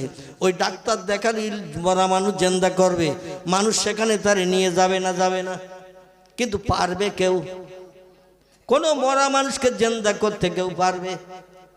কোরআন বলছে যেটা মানুষের পক্ষে সম্ভব নয়, আমি কোরআন আমার পক্ষে সেটা সম্ভব। জোরে বলা যাবে না? একটু আর একটু জোরে বলা যাবে না? নারায়ে তাকবীর। কোরআন বলছে মানুষের পক্ষে যেটা সম্ভব নয়, আমি কোরআন আমার পক্ষে সেটা সম্ভব। যদি বলেন হোয়াট ইজ দ্য ডকুমেন্ট, আমি গোটা কয়েক তথ্য দেই, তবে এই সব তথ্যের সংশোধন করা, সব তথ্যের পরিবেশন করা হয়তো সম্ভব হবে না। পরবর্তী বক্তা ইতিমধ্যে এসে যাবে হয়তো ইনশাল্লাহ। তবে যতটা পারি আমি আপনাদের কাছে তথ্য পরিবেশন করি। দেখতে দেখতে 1.5 ঘন্টার প্রায় কাছাকাছি হতে গেল। সূর্যকে যদি পৃথিবীর কোন দেশের বিজ্ঞানীদের, দার্শনিকদের, রাষ্ট্রনেতাদের বলা হয় পূর্ব থেকে উদয় করে পশ্চিমে প্রতিদিন যায়, কোন দেশের বিজ্ঞানীদের, দার্শনিকদের, ইঞ্জিনিয়ারদের, প্রধানমন্ত্রী, মুখ্যমন্ত্রী বা রাষ্ট্রনেতা যাদের পাওয়ার, হাই পাওয়ার, এদের যদি বলা হয় সূর্য পশ্চিমে উদয় করো, পূর্বে অস্তমিত করো, আজ পর্যন্ত কেউ পেরেছে? ভবিষ্যতে পারবে? দুনিয়ার কোন দেশের বিজ্ঞানীদের, দার্শনিকদের, ইঞ্জিনিয়ারদের, ডাক্তারদের, মাস্টারদের যদি বলা হয়, উচ্চ শিক্ষিতদের, ব্যারিস্টারকে, হাকিমকে, জজকে, উকিলকে যদি বলা হয় রাতের বেলা দিন করো, দিনের বেলা রাত করো, পারবে কেউ? আর বেশি তথ্য আজ আর দেব না, কারণ আমি শেষ পর্যন্ত যেতে পারবো না। তবে তিনটে তথ্য আপনাদের কাছে দিলাম। কটা? তিনটে। একটা হলো মরাকে জিন্দা করতে কেউ পারবে না, রাতকে দিন করতে কেউ পারবে, দিনকে রাত করতে কেউ পারবে, সূর্যকে পশ্চিমে উদয় করে পূর্ব দিকে কেউ ডুবাতে পারবে, উত্তরে উদয় করে দক্ষিণে কেউ ডুবাতে পারবে না। এই তিনটি তত্ত্ব কোরআন বলছি, ও পৃথিবীর মানুষ, যেটা মানুষের পক্ষে সম্ভব নয় সেটা আমার পক্ষে সম্ভব। তাহলে কোরআনের দাম আছে না নাই? তবে এখন নাই। ঠিক বললাম না ভুল বললাম? এখন নাই। এই জন্য বললাম আমরা তো কোরআনকে নিয়ে একটু যাচাই করি নাই। করেছি? কোন সমস্যায় বিপদে পড়লে যাই মেম্বারের কাছে, যাই প্রধানের কাছে, যাই এমএলএর কাছে, যাই থানার ওসির কাছে, যাই বন্ধুর কাছে, তাদের কাছে যে সমস্যা জানাই, সমস্যা যে কোরআন সমাধান করে দিতে পারে এটা কোনদিন কোরআনের কাছে হাত পেতেছি? কোরআন ঘরের সামসেটের কোনায় রাখা আছে, মসজিদের আলমারিতে রাখা আছে, কোরআন মাদ্রাসায় রাখা রয়েছে, ওই পর্যন্তই যথেষ্ট। একটা বই পুস্তক যদি কোনো জায়গায় 2-1 বছর 3 বছর রাখা হয়, ওতে উই পোকা লাগবে না? লাগবে না? কথা বলেন। মাকড়সার জালে অ্যাটাচ করবে না? করবে না? আসলে 2-3 বছর 5 বছর 7 বছর রেখেছি, ওতে তো হাত লাগাতে পারেনি, কোনো সমস্যা তারে পেড়ে নিয়ে একটু জানাতে পারেনি, যার কারণে কোরআন আমাদের কাছে আজ অমূলক হিসাবে বিবেচিত। আল্লাহ পাক কোরআনের সম্ভবত 3য় পারায় তত্ত্ব দিয়েছেন, বিসমিল্লাহির রহমানির রহিম, তুলিজুল লাইলা ফিন নাহারে ওয়া তুলিজুন নাহারা ফিল লাইল ওয়া তুখরিজুল হাইয়া মিনাল মাইয়িতি ওয়া তুখরিজুল মাইয়িতা মিনাল হাইয়্যি ওয়া তারযুকু মান তাশাউ বেগৈরে হিসাব। জোরে বলুন একটু আল্লাহু আকবার। আর একটু জোরে বলুন আল্লাহু আকবার। আল্লাহ এখানে এই আয়াতে 2টি তথ্য দিয়েছেন। আমি কটা তথ্য বলেছি আপনাদের কাছে? 3টে। এই আয়াতের ভিতরে 2টি আছে। আসুন এই 2টি নিয়ে একটু আলোচনায় যাই। যদি বক্তা আসতে লেট করে তাহলে 3 নম্বরে যাব, অসুবিধা নেই তো? তো এছাড়াও আরও জলসা আছে খিদিরপুরে, এখনো আরও 2টো প্রোগ্রাম, 3টে প্রোগ্রাম আছে। এই জলপার এখানে বোধহয় আরেকটা প্রোগ্রাম আছে, এবং মির্জাপাড়া মসজিদে একটা আছে যেটা মক্তব ছিল, মসজিদ হেজ ওখানে আছে, আর আমাদের মহল্লার মসজিদের একটা বাৎসরিক জলসা আছে না। আল্লাহ যদি হায়াতে বাঁচিয়ে রাখেন, এই 3 জায়গায় একটু আমার তথ্য নক করে দেবেন, তাহলে আমি তথ্য পরিবেশন করে আপনাদের মগজ সাফ করার চেষ্টা করব সাবান দিয়ে। জোরে বলুন একটু আমিন। আল্লাহ বলছেন তুলিজুল লাইলা ফিন নাহার, আমি রাতের বেলা দিন করি, দিনের বেলা রাত করি। আমার দেয়া তত্ত্বের ভিতরে একটা এসেছে না আসেনি? আল্লাহ বলছেন রাতের বেলা দিন করি, দিনের বেলা রাত করি। তাহলে আল্লাহ কথাটা মিথ্যা বলেছে তো নাকি? কথা বলেন। কোরআনের শুরুতে আল্লাহ বলছেন যালিকাল কিতাবু লা রাইবা ফি, আমার কোরআনের ভিতরে যত বিষয়ে তথ্য পরিবেশন করা হয়েছে, লা রাইবা ফি, কোনো তথ্যের ভিতরে শক-শবা সন্দেহ নাই, কোনো মিথ্যা নাই, ভুল নাই। It is true fact. কোরআনের সব কথাগুলো সত্য। চিল্লায়ে বলুন আল্লাহু আকবার। আল্লাহ তথ্য বর্ণনা করার আগেই প্রথমে ইন্ট্রোডাকশন, সূচনা ভূমিকায় জানিয়ে দিয়ে দিলেন অনেক তথ্য তোমাদের মগজের সঙ্গে অ্যাডজাস্ট হবে না, মিল হবে না, তাই বলে যেন ধারণা করেন আল্লাহ ভুলভাল বলেছে, ভুল তথ্য দিয়েছে। এই জন্য প্রথমে কোরআন বর্ণনা করার আগেই আমি বলে দিলাম আমার কোরআনে যত বিষয়ে তথ্য পরিবেশন করা আছে, লা রাইবা ফি, কোনো তথ্যের ভিতরে শক-শবা সন্দেহ নাই, মিথ্যা নাই, ভুল নাই, কোনো বাজে কথা একটাও লেখা নাই, যা আছে সব ট্রু ফ্যাক্ট, সত্য। তাহলে 3টির একটা চলে গেল। রাতের বেলা দিন, দিনের বেলা রাত করতে পারেন কে? আল্লাহ। এখন সেটা বাস্তবে আমি প্রমাণ না দিলে তো আপনাদের মগজে দুশ্চিন্তা ঢুকে থাকবে, ঠিক না ভুল? হুজুর বললেন যে আল্লাহ পারেন, কিন্তু প্রমাণটা তো দেখালেন না, কি ঠিক না ভুল? আচ্ছা এই প্রমাণটা দেখাবো। এই আয়াতে আল্লাহ আরেকটা তত্ত্ব দিয়েছেন, অতুখরিজুল হাইয়া মিনাল মাইয়াতে অতুখরিজুল মাইয়াতা মিনাল হাইয়ে ওয়াতারযুকু মান তাশাউ বিগাইরি হিসাব। চিল্লায়ে বলুন একটু আল্লাহু আকবার। আল্লাহ এই আয়াতে আরো একটা তথ্য দিলেন, রিজিক রুজির মালিক আমি আল্লাহ, আমার দেওয়া খাবার এক দানা বাড়তি কেউ খেতে পারে না। আমি যেটা বান্দা সৃষ্টির জন্য বরাদ্দ করি সেটাই তার নসিবে জোটে। আমি আল্লাহ যেটা বরাদ্দ করি না, হাজার চেষ্টা করলেও তার নসিবে সেটা জুটবে না। জোরে বলুন একটু সুবহানাল্লাহ। এই আয়াতে তথ্য এসেছে তিনটি, তবে আমি আপনাদের কাছে তথ্য পরিবেশন করেছি তিনটি। রিজিক রুজির বিষয়টা আজকের আর বলবো না, তবে এই প্রথম দুটি আপনাদের কাছে তথ্য দেই, তারপরে আল্লাহ সময় সুযোগ দিলে তিনটির আরেকটি তথ্য আপনাদের কাছে দেব। সকলে বলুন আমিন। আচ্ছা, অসুবিধা হচ্ছে তো নাকি? হচ্ছে না? অসুবিধা হচ্ছে না আমার ভাইরা? তাহলে আমি আপনাদের কাছে তথ্য দিই, আল্লাহ রাতকে কেমন দিন করেন, দিনকে কেমন রাত করেন। অতীতকাল থেকে নিয়ে ভবিষ্যৎকাল পর্যন্ত পৃথিবীর কোনো মানুষের বাবার ক্ষমতা হবে না রাতকে দিন করা, দিনকে রাত করা। আল্লাহ বলছেন আমি করতে পারি। তাহলে একটি প্রমাণ আপনাদের কাছে দেব না থাকবে? যদি বলেন হুজুর ওটা দিতে হবে না, আমরা জানি, তাহলে ইনশাল্লাহ আমি পরবর্তীটায় যাব। কি আপনাদের জানা আছে তথ্য? আছে? জানা নেই? আল্লাহু আকবার। যদি বলতেন যে আমার জানা আছে হুজুর, তাহলে আমি সবাইকে বলতাম ওনার কাছ থেকে শুনে নেবেন, এটা আমি হাত থেকে বেঁচে গেলাম, পরবর্তী আর দুটো দেই।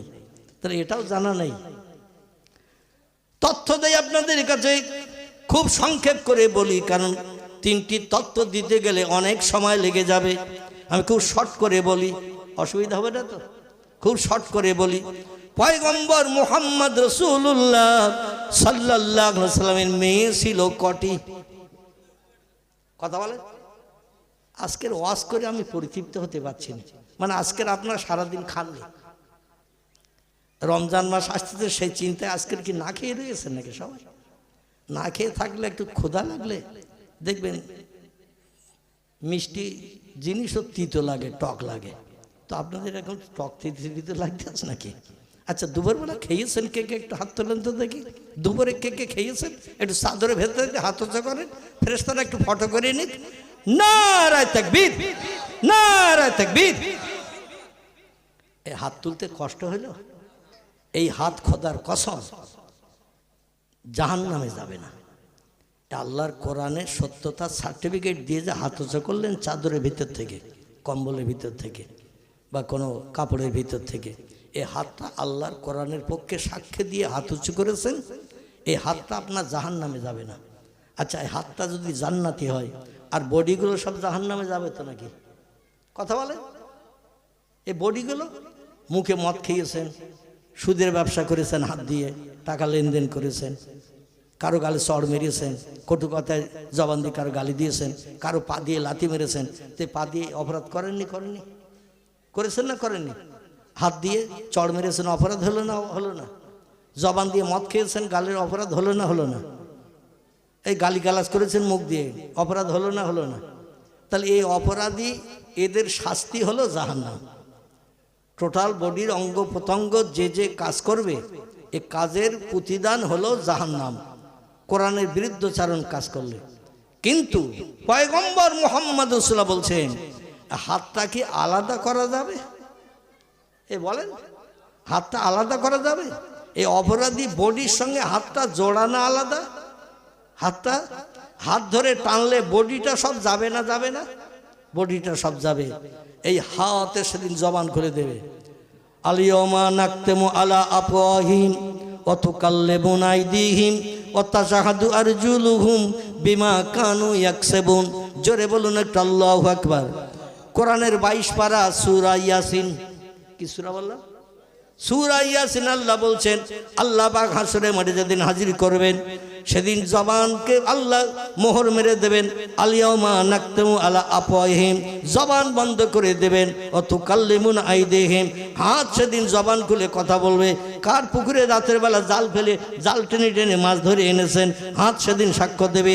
পা দিয়ে হেঁটে চলে গেছেন আপনি চুরি করতে, ডাকাতি করতে, ছিনতাইগিরি করতে, পরের দরজায় কড়া নাড়া দিতে। বিধবা নারী, তার স্বামী ঘরে নাই, রাত 12টা 1টা 2টোর সময় দরজার কড়া নাড়া দিতে গেছেন।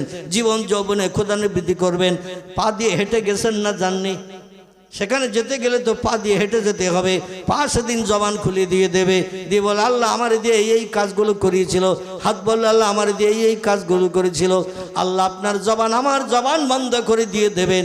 সেদিন অঙ্গ প্রত্যঙ্গ কথা বলবে, আর অপরাধের শাস্তি হিসাবে আল্লাহ অঙ্গ প্রত্যঙ্গগুলো জাহান্নামের আগুনে জ্বালাবেন। তাহলে আমাদের দেহগুলো জ্বলবে না জ্বলবে না? অপরাধের কারণে দেহগুলো তো জ্বলবে, কিন্তু এই জান্নাতি হাতটা দেহের সঙ্গে অ্যাডজাস্ট হওয়ার কারণে আল্লাহ বলে হাত তুমি জান্নাতে চলে যাও। আমার কোরআনের পক্ষে সাক্ষ্য দিয়েছিলে, আমি আল্লাহ বড় পছন্দ করেছিলাম, এই জন্য তুমি জান্নাতে যাও। হাত বলবে আল্লাহ আমি তো একা জান্নাতে যেতে পারবো না, টোটাল অঙ্গ প্রত্যঙ্গ বডির সঙ্গে আমার হাত বডির সঙ্গে জোড়া। আল্লাহ তখন বলবেন বডি ছাড়া তুমি যেতে পারবে না। হাত বলবে লা ইয়া রব্বি, আমার পক্ষে বডি ছাড়া যাওয়া সম্ভব হবে না। আল্লাহ বলেন তোমার মর্যাদার খাতিরে আমি অপরাধী বডিটাকেও জান্নাত হালাল বানিয়ে দিলাম। নারায়ে তাকবীর। এই মজলিসে আল্লাহু আকবার বলা যেমন লাভ, হাত তোলাও তেমন লাভ। কিন্তু আমরা অনেকে মনে মনে চিন্তা করি সামনে সলিমউদ্দিন চাচা, আব্দুল করিম দাদা, আব্দুর রহমান ভাই আছে, ওরা যা পারে করুক, আমরা পেছনের দিকে খেজুর গাছের গোড়ায় আছি, আমরা ওই মামা জয় জয় করে দেব। এ ঠিক বললাম না ভুল বললাম? এরকম কাণ্ড ঘটে। পয়গম্বর মোহাম্মদ রসুল্লাহর কন্যা কজন? 4 জন। আল্লাহ আকবার। এইবার একটু জবান সরিয়েছে, আওয়াজটা বেশ আমার কান পর্যন্ত এসেছে। এত সময় এরকম জোরের আওয়াজ আসেনি। আল্লাহ আকবার। 4 জন। এই 4 জন কন্যাদের ভিতরে সব থেকে কনিষ্ঠ ছোট কন্যাটি কে ছিল? আলহামদুলিল্লাহ। ওয়াজ শুনে শুনে, বই না পড়লো, ওয়াজ শুনে শুনে অনেক জিনিস মুখস্থ করা যায়, ঠিক না ভুল? মুখস্থ করা যায়। এই ফাতেমাতুজ জহরা রাদিয়াল্লাহু আনহার সঙ্গে হযরতে আলী মুর্তজা রাদিয়াল্লাহু আনহু বিশ্ব নবীর 4 জন প্রিয় সাহাবীর ভিতরে একজন। রসুলের কাছের মানুষ ছিল 4 জন। কজন? 4 জন। আবু বকর, ওমর, ওসমান, আলী মুর্তজা রাদিয়াল্লাহু আনহু, এই 4 জন ছিল। এই 4 জনের একজনের নাম হযরতে আলী। পয়গম্বর মোহাম্মদ রাসূলুল্লাহ আল্লাহর পছন্দটাকে বাস্তবে রূপদান করতে যে আলীর সঙ্গে ফাতেমার বিয়ে দিয়েছিল। খুব ভালো করে শুনেন, খুব সংক্ষেপ করে বলছি। হযরতে আলীর চাল ছিল না, চুলো ছিল না, জায়গা ছিল না, জমি ছিল না, ব্যবসা ছিল না, কিছুই ছিল না। পয়গম্বরের বিবি হযরতে মাইশাতুল হুমায়রার উনানে যেদিন হাঁড়ি উঠত, সেদিন আলীর নসিবে কিছু জুটত। আলী 24 ঘন্টা পয়গম্বরের পাশে পাশে থাকার চেষ্টা করত। জোরে বলুন একটু সুবহানাল্লাহ। পয়গম্বর বিবিদের নিয়ে যখন ঘরের ভিতরে যেতেন, আলীর তখন বিয়ে হয়নি, আলী দরজার সামনে বাইরে থাকতেন। মানে নবী যখন যেখানে যায় আলী সঙ্গী হয়ে যায়, লেজের মতো জুড়ে জুড়ে পয়গম্বরের সঙ্গে থাকতেন। জোরে বলুন সুবহানাল্লাহ। এই আলীর সঙ্গে বিয়ে হয়ে গেল ফাতেমার। বিশ্বনবী মোহাম্মদ রাসূলুল্লাহ আলীর জন্য একটা ভাড়া ঘর ঠিক করে দিলেন, কারণ আলীর কোনো বসত বাড়ি ছিল না। মসজিদে নববীতেই হযরতে আলী কাল কাটাতে। নবী বলেন আলী আজ আর মসজিদে নববীতে থাকলে হবে না, মায়েশার ঘরের দরজার সামনে শুয়ে থাকলে হবে না। ও আলী আমার কন্যা ফাতেমারে তোমার সঙ্গে বিয়ে দিয়েছি, সংসার জীবনের সুখ ভোগের জন্য মেয়েরা ঘর কন্যা করবে, তাদের থাকার আশ্রয়স্থলের প্রয়োজন। এই জন্য জুল হলাই বলে একটি জায়গা আছে মদিনা থেকে 8 কিলোমিটার দূর। কতটা দূর? মদিনা থেকে 8 কিলোমিটার দূর একটি জায়গার নাম হলো জুল হলাই। ওখানে এখনো কিছু খেজুর বাগান আছে।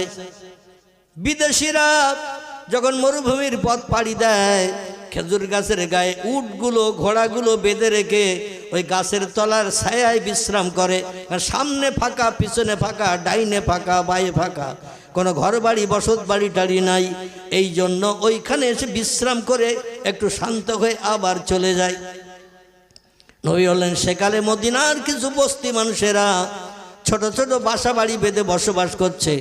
আমি একজন সাহাবীর মাধ্যম দিয়ে খবর পেলাম একটা ঘর এখনো খালি আছে, ভাড়া দেওয়ার উপযুক্ত হিসাবে একটা ঘর খালি আছে, সে ঘরে লোকজন বাস করে না।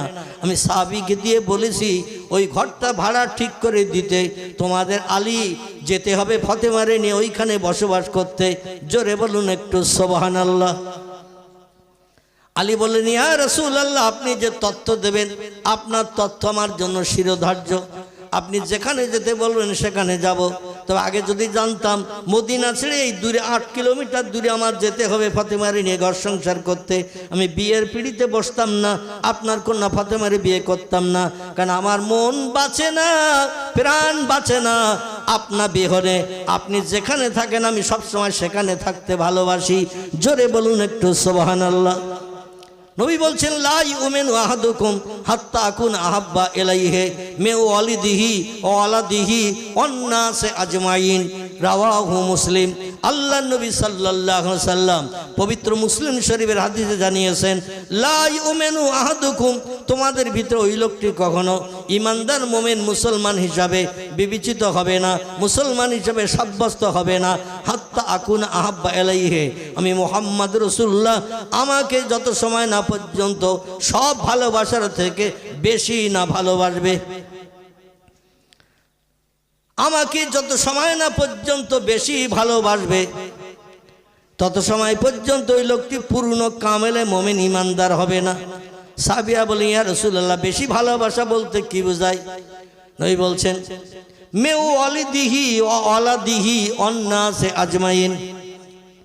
সন্তান যেমন তার বাপকে ভালোবাসে, বাপ যেমন সন্তানকে ভালোবাসে, মা যেমন মেয়েকে ভালোবাসে, মেয়ে যেমন মাকে ভালোবাসে, ভাই বোনকে ভালোবাসে, বোন ভাইকে ভালোবাসে, একজন আরেকজনকে রক্তের বাঁধনে যেমন বেশি বেশি ভালোবাসে, তার থেকে বেশি ভালোবাসা আমি মুহাম্মদ আমার সঙ্গে তৈরি করা না পর্যন্ত পূর্ণ ইমানদার তুমি হতে পারলে না।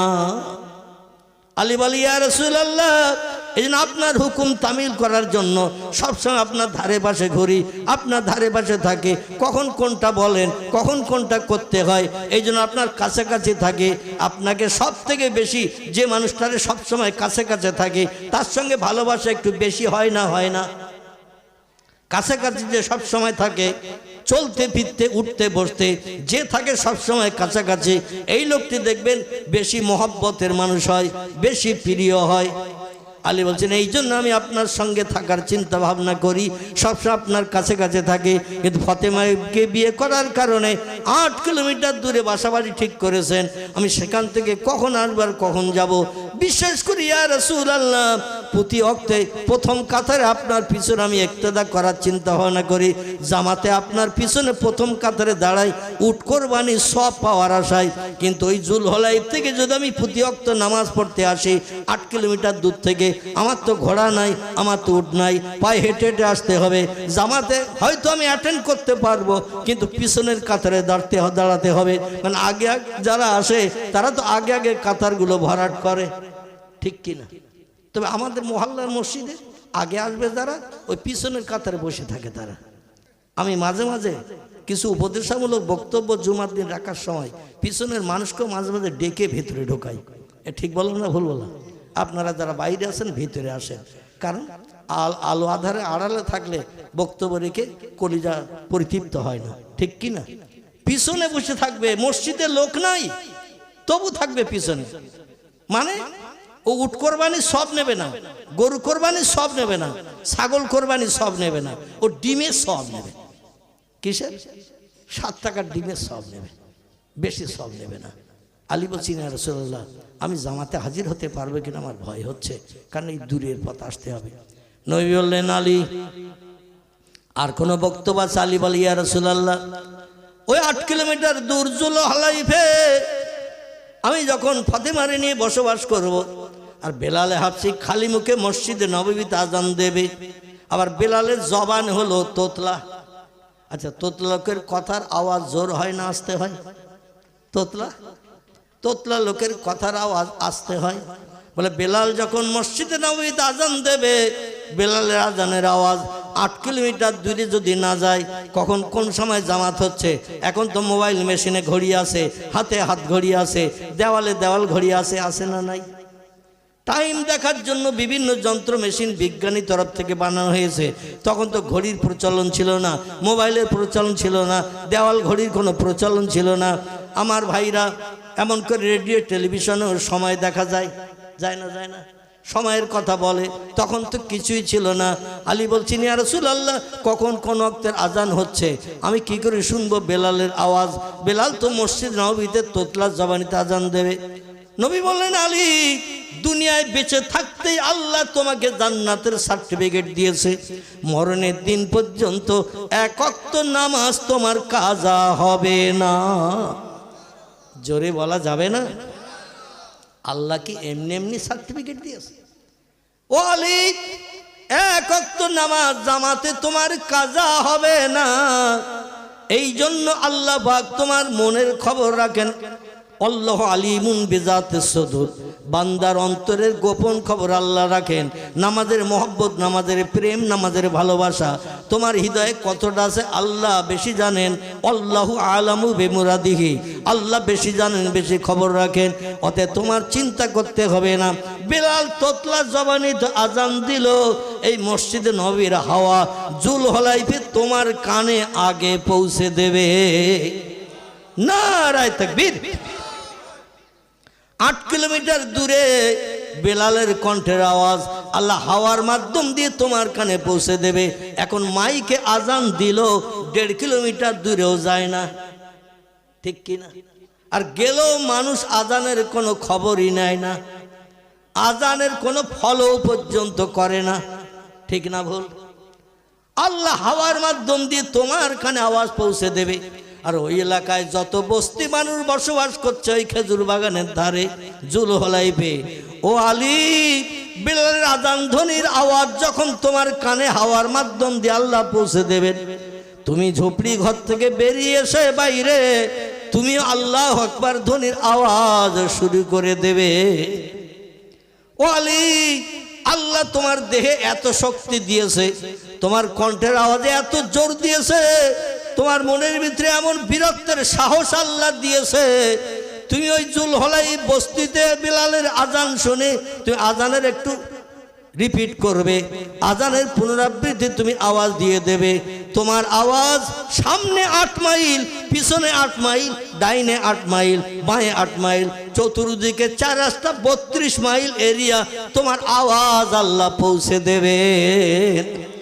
নারায়ে তাকবীর। এই আলী আজানের পরে দৌড়াতে থাকতেন মসজিদে নববীতে জামাতে শরীক হওয়ার জন্য। সংসার চলছে ফাতেমার সঙ্গে। হযরত আলী রাদিয়াল্লাহু ইহুদির বাড়িতে দিন মজুরির কাজ করতেন, মজুরি খাটতেন, জন দিতেন, জন বাংলা ভাষায় যেটা বললে বুঝতে পারবেন। তার জায়গা ছিল না, জমি ছিল না, খেজুর বাগান ছিল না, পয়সা কড়ি ছিল না, কিচ্ছু ছিল না।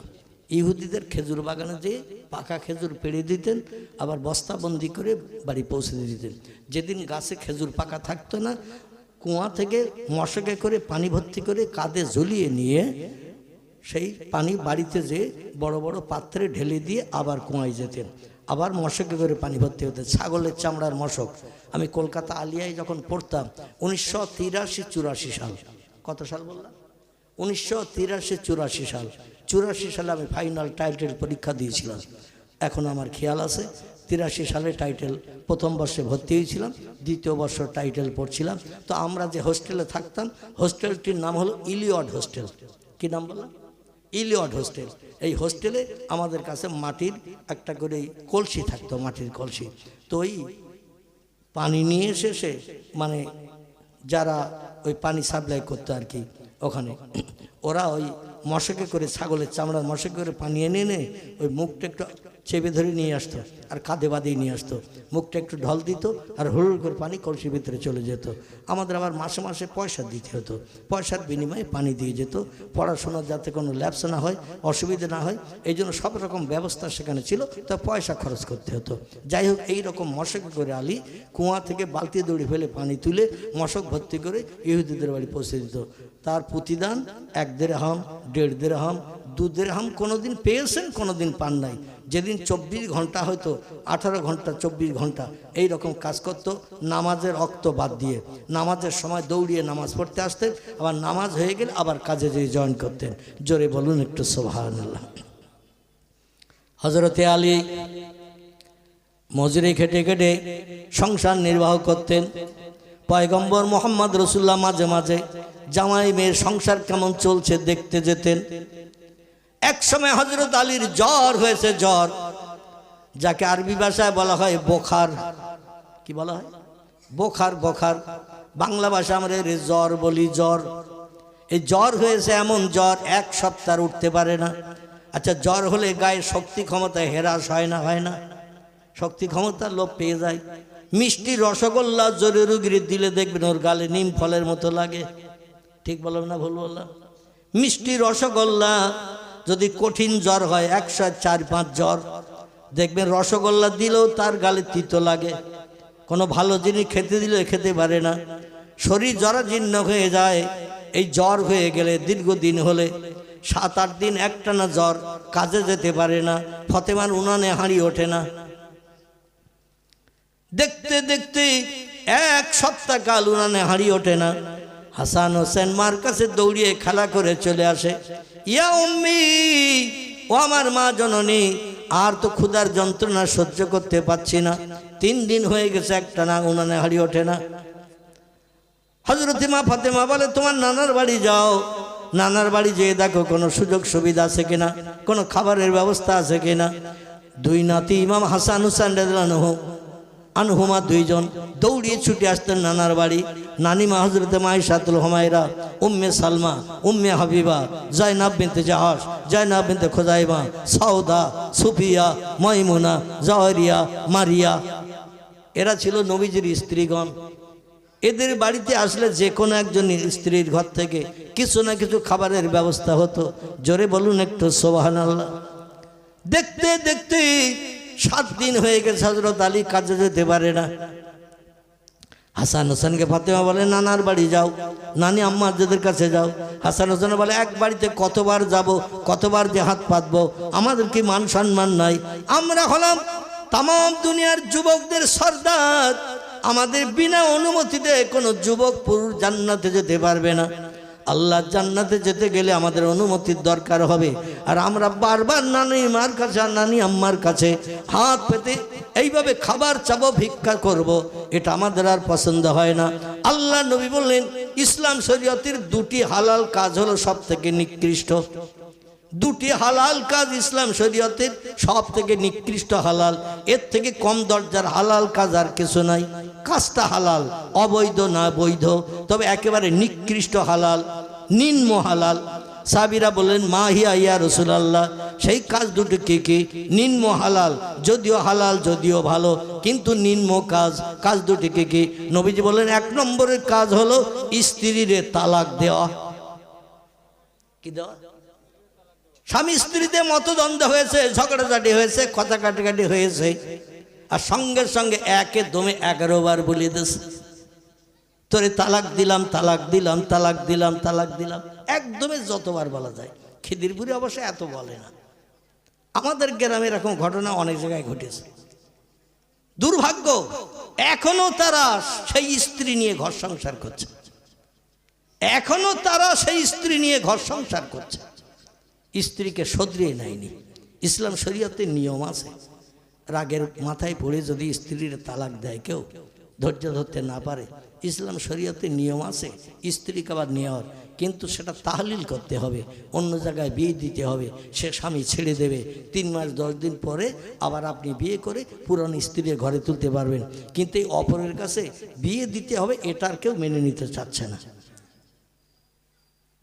এমন ঘটনা অনেক জায়গায় অহরহ ঘটছে। নাউজুবিল্লাহ মিন জালিক। জোরে বলুন নাউজুবিল্লাহ। আমার ভাইরা, নবী বললেন, 2টি নিকৃষ্ট হালালের ভিতরে, নিম্ন হালালের ভিতরে একটি নিম্ন হালাল হলো স্ত্রীকে তালাক দেওয়া। তুমি তোমার স্ত্রীর আচার ব্যবহারে খুশি হতে পারো নাই, এই জন্য তুমি তারে পৃথক করছো, তোমার সংসার নির্বাহের জন্য আর একটা ওই জাতের মেয়ে তো তোমার ঘরে আনতে হবে। তুমি তো কোনো ছেলেকে বিয়ে করে সংসার চালাতে পারবে না, আর একটা মেয়ের বিয়ে করতে হবে। যে স্ত্রীর তালাক দিয়েছো ওরও বেকাহাড়, যে মেয়েটা আবার বিয়ে করে আনবে তারও বেকাহাড়। যে স্ত্রীর সঙ্গে ঝামেলা হয়েছে যার কারণে তালাক দিয়েছো, এই স্ত্রীর তুমি ঘরে আনছো নতুন, এর সঙ্গে কি ঝামেলা হবে না? এ সার্টিফিকেট তোমারে দিল কে?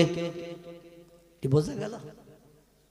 আবার নতুন যে স্ত্রীকে আনছো একটা স্ত্রীর তালাক দিয়ে, এ তো বেকাহাড়ের তৈরি, এরও সঙ্গে তো সংসার করতে গেলে ঝামেলা হবে, কথা কাটাকাটি হবে, গালিগালাজ হবে। তাহলে এইভাবে তুমি সারা জীবনকে বে করবে আর তালাক দেবে? বরং ধৈর্য ধরো, সবর ইখতিয়ার করো, যেভাবে মানিয়ে নিয়ে সংসার চালানো যায় সেভাবে চালাও। এই কাজটা হলো একেবারে নিকৃষ্ট, কম দরজার হালাল। আর একটা হালাল আল্লাহ নবী বলছেন, ইসলাম শরীয়তে আর একটা হালাল আছে, নিম্ন হালাল। সে হালালটি হলো কারো কাছে হাত পেতে কিছু চাওয়া। বোঝা গেল? কারো কাছে হাত পেতে কিছু চাওয়া, এটা হলো একেবারে নিম্ন হালাল। এই জিনিসটা আমি আল্লাহর নবী কোনোদিন কারো কাছে হাত পেতে কিছু চাই নাই, আর আল্লাহ যেন আমার চাইতে না দেয়। কারো কাছে হাত পেতে কিছু চাওয়াটা এটা বড় নিন্দনীয়, লজ্জাকর ব্যাপার। মুসলমানদের ঘরের কিছু মানুষ দেখবেন 10,000 20,000 টাকা ব্যাংক ব্যালেন্স রয়েছে, তবুও ভিক্ষা করে বেড়াচ্ছে। আছে না নাই? জায়গা জমি আছে 1-1.5 বিঘে 2 বিঘে 4 বিঘে জমি রয়েছে, ভিক্ষা করে বেড়াচ্ছে। পাকা ঘর বাড়ি রয়েছে, ছাদ দেওয়া পাকা ঘর বাড়ি, পরের বাড়ি ঝিয়ের কাজ করলে যথেষ্ট তার চলে, গায়ে শক্তি ক্ষমতা আছে, ও ভিক্ষা করে খাচ্ছে। পরের কাছে শুধু এই দরজা হাত পাতা, মা কিছু দাও, ভিক্ষা দাও, এটা দাও, ওটা দাও, যেটা দেখবে ওরা সেটা চাবে। দুনিয়া সব যদি ধরিয়ে দেন তাও ওদের কলিজা ভরবে না। হ্যাঁ, ঠিক বললো না? বললো না? যেটা দেখবে সেটা চাবে। এই ভিক্ষুকদের এটা ব্যাড হ্যাবিট, এটা বদ অভ্যাস। একটা দড়িতে যদি শাড়ি মেলে দেওয়া থাকে সেটাও চাবে, আমার শাড়ি ছেঁড়া, পরার কিচ্ছু নেই, ওই শাড়িটা আমার দেওয়া। এমন ভাবে দরদ দেখাবে, কলিজা আপনার আগুনে কলিজা বরফের মতন ঠান্ডা হয়ে যাবে। পরে খোঁজ নিয়ে দেখা যাচ্ছে ওর বাড়ি 7খানা শাড়ি তোলা করে ভাঁজ করে রাখা দিয়েছে। বলছে আমার ছেঁড়া শাড়ি পরার মতন নাই, তোমার ওই শাড়িটা আমার দাও বুবুজান। এই ঘটনা ঘটে না? ঘটে না? আমার বাড়িতে তো ঘটে। আমার ভাইয়ের নবী বলছেন কারো কাছে হাত পাতাটা হলো নিন্দনীয়, হালাল। হযরত ইমাম হাসান হুসাইন আর যেতে চাইছে না নানি আম্মাদের কাছে, বলে তাহলে অপেক্ষা করো, দেখি কোনো আল্লাহ কোনো ব্যবস্থা করে কিনা। ফাতেমা হযরত আলীকে ডেকে বলছেন, প্রাণের স্বামী, 2টি বাচ্চা তারা ক্ষুধার যন্ত্রণায় কাতর, অনাহারা, আজ 3 দিন ওনার হাড়ি ওঠে না, এখনো পর্যন্ত আপনার জ্বর সারে নাই, মজুরি খাটতে যেতে পারছেন না, ইহুদির বাড়ি কাজ করতে যেতে পারছেন না, উপায় কি?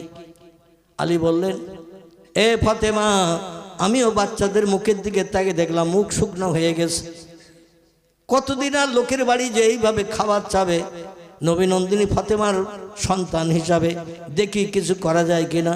যে ইহুদির বাড়িতে মজুরি খাটতো, খেজুর গাছের খেজুর পাড়তো, কুয়ার থেকে পানি তুলে তার মশক ভর্তি করে বাড়িতে বড় পাত্রে ভরে দিত, তার বাড়ি যেয়ে বলছেন আমি অসুস্থতা ছিলাম দীর্ঘ আর 7 দিন, যার কারণে ওখানে হাড়ি ওঠে না, 3-4 দিন হয়ে গেল, বাধ্য হয়ে আমার গায়ে এখনো শক্তি ক্ষমতা আসে নাই, জ্বর এখনো সারে নাই, কিন্তু কিছু অর্থ আমারে কর্য ধান না দিলে আমার সংসারে উনানে তো হারিয়ে উঠছে না, বাচ্চারা অনাহারা হয়ে মারা যাচ্ছে, আমার বিবির মুখটাও কালো হয়ে গেছে, নানা নানির কাছে আর কতদিন যে চাইবে, আমাদেরও মান সম্মান ইজ্জতে লাগছে। নবী বলছেন মানুষের কাছে হাত পাতাটা হলো একেবারে নিকৃষ্ট, নিন্দনীয়, হালাল, সব থেকে কম দরজার হালাল। এ কাজটা করাও আল্লাহর নবী পছন্দ করেন না। 8 দিন পেটে পাথর বেঁধে রেখেছেন, কিন্তু কারোর কাছে হাত পেতে নবী কিছু চান নাই। চিল্লাই বলুন একটু সুবহানাল্লাহ। কদিন? 8 দিন। 8 দিন পেটে পাথর বেঁধে রেখেছেন, জামা গায়ে দিয়েছেন পাথর উপরে, পেটটা উঁচু। সাহাবীরা দেখে নবীজির পেট উঁচু, নিশ্চয়ই নবীর বিবিরা ভালো মন্দ রান্না করেছে, নবী খেয়েছেন একটু বেশি বেশি, তাই জামাটা ঠেলে রয়েছে। এই দেখে সাহাবীরা বাড়ি যেয়ে বিবিদের বললেন ভালো মন্দ রান্না করো। নবী ভালো খেয়েছেন, আমরাও ভালো খাবো। নবী না খেলে আমরা অনাহারা থাকবো। কারণ নবীর সঙ্গে আমাদের সম্পর্ক একেবারে আঙুলের সঙ্গে আঙুল যেমন গায়ে গায়ে থাকে, ওই রকম আমরা নবীর আদর্শের সঙ্গে জোড়া। জোরে বলুন একটু সুবহানাল্লাহ। আমার ভাইরা, ইহুদি বলছেন, আলী তুমি কি বলতে চাইছো বলো। বলো আমার কিছু টাকা কর্জ দাও, পরবর্তীতে মজুরি খেটে কাজ করে দেনা পরিশোধ করব। অনেকের যাদের জায়গা জমি আছে তাদের অনেকে লাখ জানা মানে অটোমেটিক 1 মাস 1.5 মাস 2 মাস বছরের ভিতরে 2 দিন 5 দিন 10 দিন কাজ কামাই যায়। তাছাড়া বাকি একটা মানুষের বাড়ি কাজ করে এরকম লোক অনেকে আসে না, আসে না, অনেকে আছে একটানা কাজ করে তার বাড়ি, বিশ্বস্ত মানুষ, অন্য কাউরে কাজে না নিয়ে তারে কাজে নাই। আলী বলল পরবর্তীতে আপনার বাড়িতে আমি মজুরি খাটি, অন্য কোথাও তেমন কাজ করতে যাই না। আপনার কাজ না থাকলে অন্য জায়গায় কাজ খুঁজি, আপনার কাজ থাকলে আপনার কাজ করি। আপনি কম বেশি আমারে চেনেন, আমিও কম বেশি আপনারে চিনি। এখন আমি অসুস্থ জ্বরে পড়ে আছি, উনানে হারিয়ে ওঠে না 7 দিন, কদিন 7 দিন উনানে হারিয়ে ওঠে না। এই জন্য আপনার কাছে আমার আপত্তি, আমার অনুরোধ, কিছু টাকা কর্জ দেন, ধার দেন, আমার সংসারও চালাবো, কিছু কিছু করে টাকা কেটে দিয়ে দে, আপনার দেনা পরিশোধ করব। ইহুদি বলল, আলী তুমি টাকা ধার নিয়ে যদি আমার কাজে আর না আসো, কোথায় তোমারে খুঁজতে যাব, কোথায় তোমারে তালাশ করব। বরং তুমি এক কাজ করতে পারো, কিছু আমার কাছে জামিন রেখে টাকা নিয়ে যাও। সেই জামিনের দিকে দৃষ্টি নিক্ষেপ করে কোনোদিন তুমি আমার টাকার ফাঁকি দিতে পারবে না।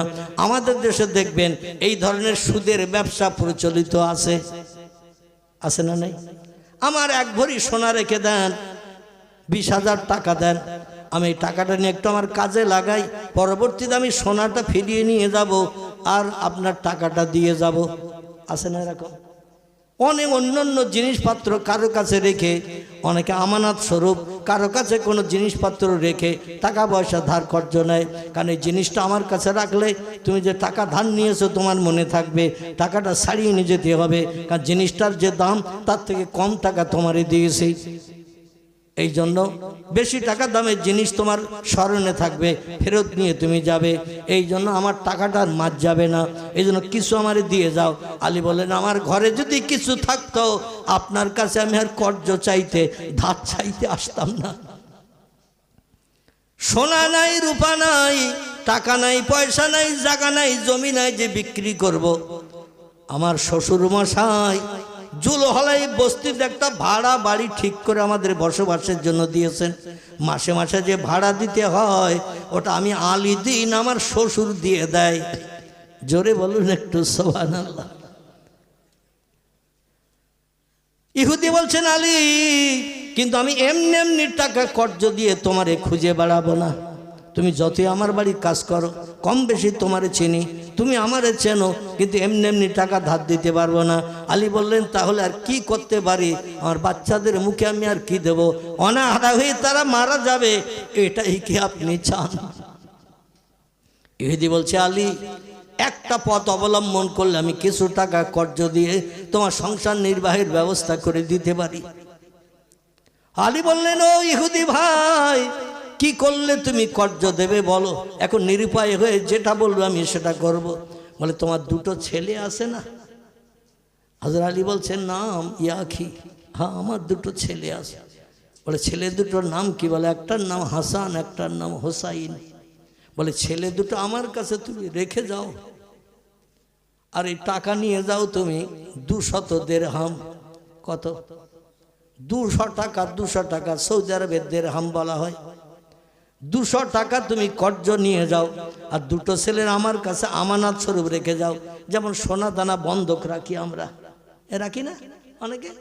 সোনা দানা বন্ধক রেখে টাকা পয়সা নেই, আবার সমস্যা মিটে গেলে সোনা ফিরিয়ে নিয়ে আসি। কিন্তু ওর সুদ দিতে হয় আবার, শতকরা 3 টাকা, শতকরা 4 টাকা, শতকরা 2 টাকা, এইভাবে টাকা বাড়তি দিতে হবে যতদিন তুমি আসলটা শোধ না করবে। শরীয়তে এই সুদটাই হারাম। যত টাকা নিয়েছি তত টাকা ফেরত দেবেন, বাড়তি দিতে হবে না, এটা শরীয়তে জায়েজ। কিন্তু আপনি গহনা রাখলেন, কোনো জিনিস রাখলেন, আবার প্রতি মাসে মাসে শতকরা 2 টাকা 3 টাকা বাড়তি দিতে হবে। যে লোকটি নেবে সুদের নিল এবং আপনি বিপদে পড়ে আপনি নিয়েছেন, আপনাকেও সুদের টাকা দেওয়াটা, সুদ নেওয়া এবং দেওয়া উভয় সমান গুনাহগার। জোরে বলুন একটু নাউজুবিল্লাহ। যাই হোক, আমাদের দেশে এখন ওই নিয়ম চালু করলে চরম বিপদ হবে। কেউ আর পয়সা দেবে না, দেবে না। যাই হোক, ওদিকে এখন যাব না।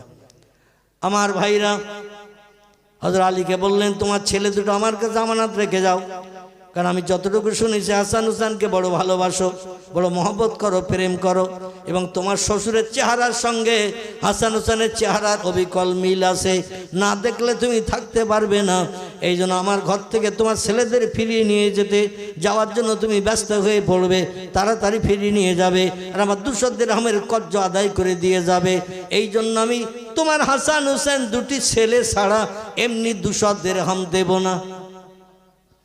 আলী চিন্তা শুরু করলেন, কি করি? চিন্তা করছেন দাঁড়িয়ে দাঁড়িয়ে কি করি। ফাতেমা তো হাসান হোসেন ছাড়া এক মুহূর্ত বাঁচতে পারে না। বলে, আমি একটু বাড়ির থেকে ঘুরে আসি, আমার বিবিকে একটু জানিয়ে আসি, নিজে নিজে কোনো সিদ্ধান্ত নেব না, আমার স্ত্রী যেটা নিতে বলবে সিদ্ধান্ত আমি সেটাই নেব। দৌড়ে হযরত আলী বাড়ি ফিরে এসেছেন। ফাতেমা বলছেন, মা হালুকে মাকবারুকে ইয়া যাও যে, প্রাণের স্বামীন কোনো সুরাহা হলো নাকি? আলী বলছেন, না মিয়া যাও জাতি, এ প্রাণের বিবি ফাতেমা, এ সাইয়্যিদাতুন নিসা, তাম দুনিয়ার নারীদের সরদারিনী, শোনো, ইহুদি টাকা দিতে রাজি হয়েছে 200 দিরহাম সংসার নির্বাহের জন্য, কিন্তু দুটি ছেলেকে আমানত রাখতে বলছে তার বাড়ি। আমি টাকা শুধু যদি নিয়ে আসি হয়তো আর যাবো না তার বাড়ি, টাকা ফেরত দেব না, এই ধারণা করছি ইহুদি। এজন্য ছেলে দুটো তার বাড়ি রেখে এসে যদি আমি টাকা নিয়ে আসি, ছেলে ফিরে আনার জন্য আমরা ব্যস্ত থাকবো, তাড়াতাড়ি টাকার পরিশোধ হবে। এজন্য দুটি ছেলে ছাড়া টাকা দিতে চাইছে না। বলে, কতদিন? বলে, 1 মাসের সময় দিয়েছে, 1 মাসের ভিতরে টাকা পরিশোধ করতে হবে। হাসান হোসেনকেও ছেড়ে দেবে, আমাদের 2 ছেলে বাড়ি ফিরে চলে আসবে। হযরত ফাতেমা বলে, নিরুপায় হয়ে বলছেন, এছাড়া তো আর কোনো উপায় পাচ্ছি না, না খেয়ে অনাহারা হয়ে বাচ্চা দুটোকে মারা যাবে, ইহুদি বাচ্চা দুটোর খেতে দেবে তো? বলে, হ্যাঁ, ইহুদির বাড়ি থাকলে ইহুদি খেতে দেবে, ওদের খাওয়ার চিন্তা করতে হবে না, আমাদেরও সংসারটা 200 দিরহাম খরচ করলে আমরা ইনশাল্লাহ বেশ কিছুদিন চালাতে পারবো। আল্লাহ সুস্থ করলে আবার মজুরি খেটে অল্প অল্প করে দেনা পরিশোধ করব।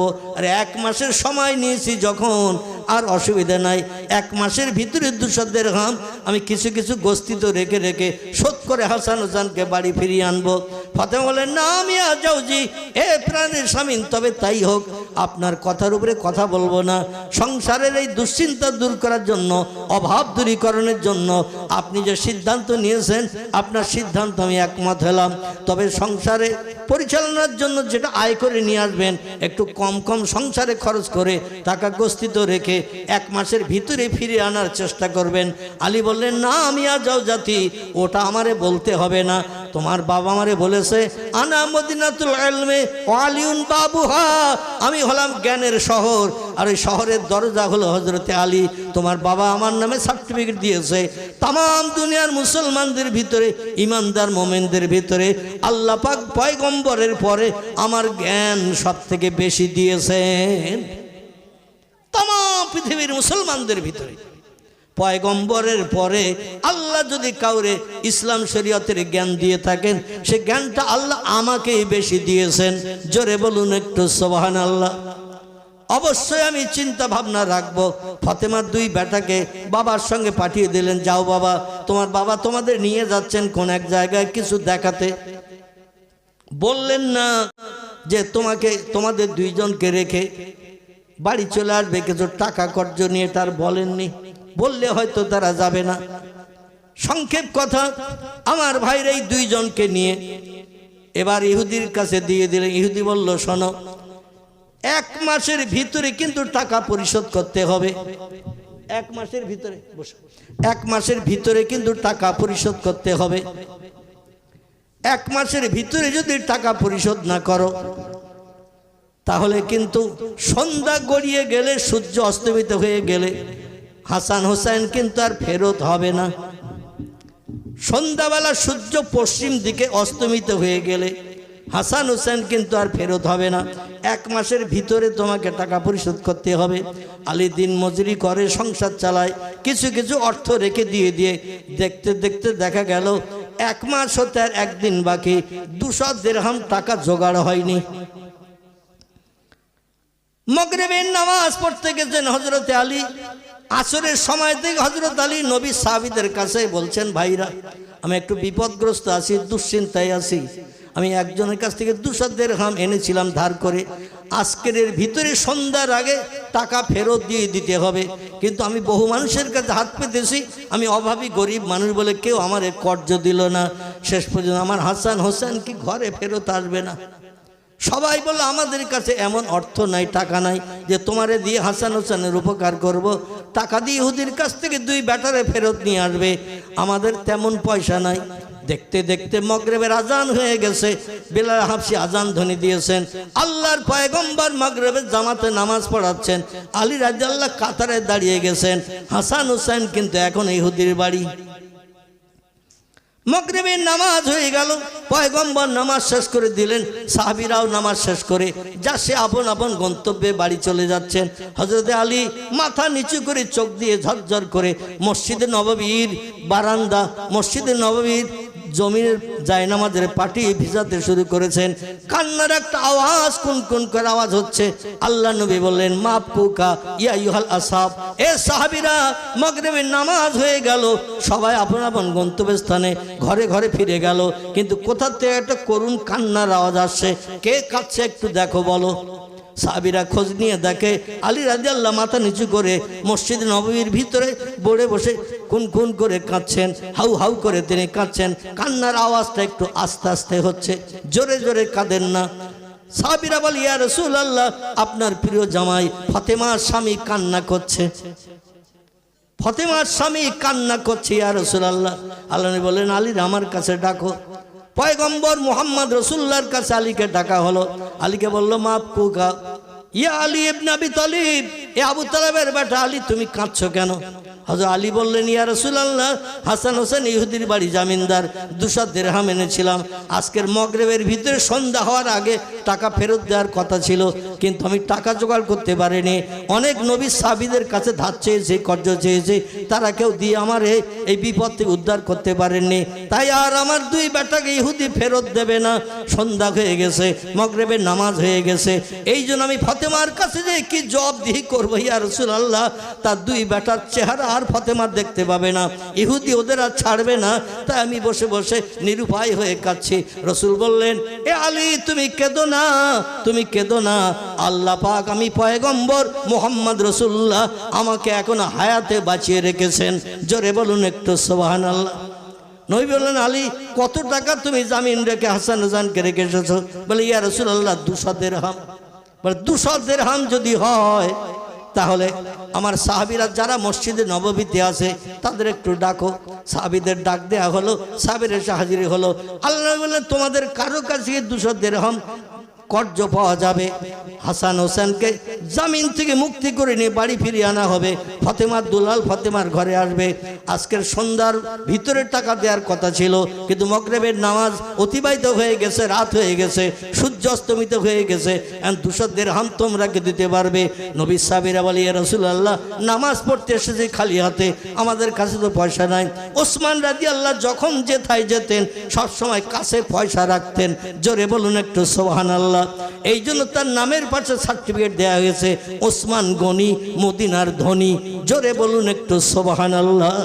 ওসমান বলে, ইয়া রাসূলুল্লাহ, আমার পকেটে পয়সা আছে, তো হাত দিয়ে দেখি কত আছে।